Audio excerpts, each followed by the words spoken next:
Beep. Ang tagalupa na viral ang mukha. Bip, bip, bip, bip, bip. Bumibip, bip, bip, bip, bip, bip, bip, bip, bip, bip, bip na ba? Ang lahat. Martian. Beep, beep, beep, beep. Enrico Pañero. Bip, bip, bip, bip, bip. Beep, beep, beep, Bip, bip, bip, bip, bip.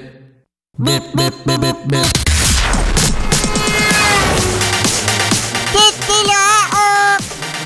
Titilaok! Beep, beep, beep, beep, beep.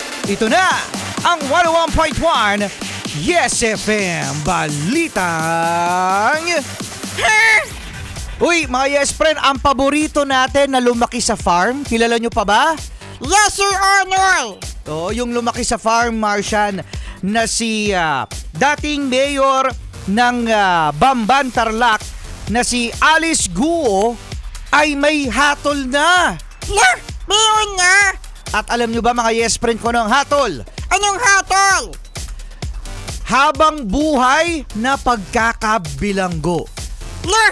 Oo, so ayan mga Yes Friend, ang mga napapala na mga nanloloko sa bayan. Oh, yan kasi ito ay dulot mga Yes Friend ng kanyang maraming kaso katulad ng qualified human trafficking. Imagine mga Yes Friend more than 700 na Pilipino.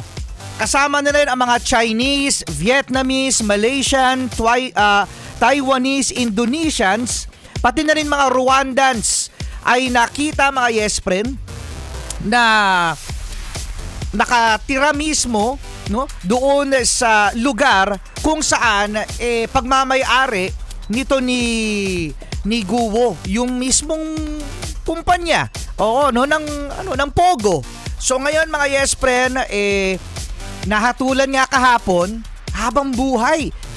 35 years old si Alice Guo. 35. Imagine! 35 years old lang siya tapos buong buhay na nasa kulungan na siya. Yeah. Oo, ganun talaga, no? So imagine, ano, parang wala na, no? So iniisip ko nga, paano kaya kung nangyari sa'yo yun, Martian? Sa dami-dami nag-example mo, ako pa! Paano kaya pag nangyari sa'yo yun, Martian, buong buhay mo, ilalagak mo sa kulungan? So, ito mga Yes Friend, ang patunay na kapag gumawa ka ng masama, magkakaroon ng hindi maganda sa buhay mo. Yung karma, no? Pero ang karma mga Yes Friend, it's either good or bad. So kapag gumawa ka ng mabuti, ang karma mo, good. Pero kapag hindi ka gumawa ng maganda para sa iyong kapwa, bad karma yan. Kaya dapat mga Yes Friend, gumagawa lang tayo ng mga mabubuti. Di ba, Martian? Lalong-lalo ka na. Ako na naman! Ikaw na naman ang example. So, ayun mga Yes Friend. So, hinihintay natin ngayon kung ano nga ba ang mga susunod na mga kabanata sa ating justice system, no? Kasi nga naman mga Yes Friend, tandaan, marami ang may kaso ngayon sa flood control. So ngayon mga Yes Friend, natapos na ang kaso nito ang paborito nating lumaki sa farm na si Alice Guo. Ngayon, no, sino kaya ang mga susunod na mga mahahatulan? Sabi nila, meron daw mga Yes Friend, na mga makukulong bagong magpasko, Martian. Nakatingin ka sa akin. Ako na naman gagawin mong example. Si Martian na naman yung example. Sino-sino kaya sila? Abangan natin yan mga Yes Friend kasi yan, no?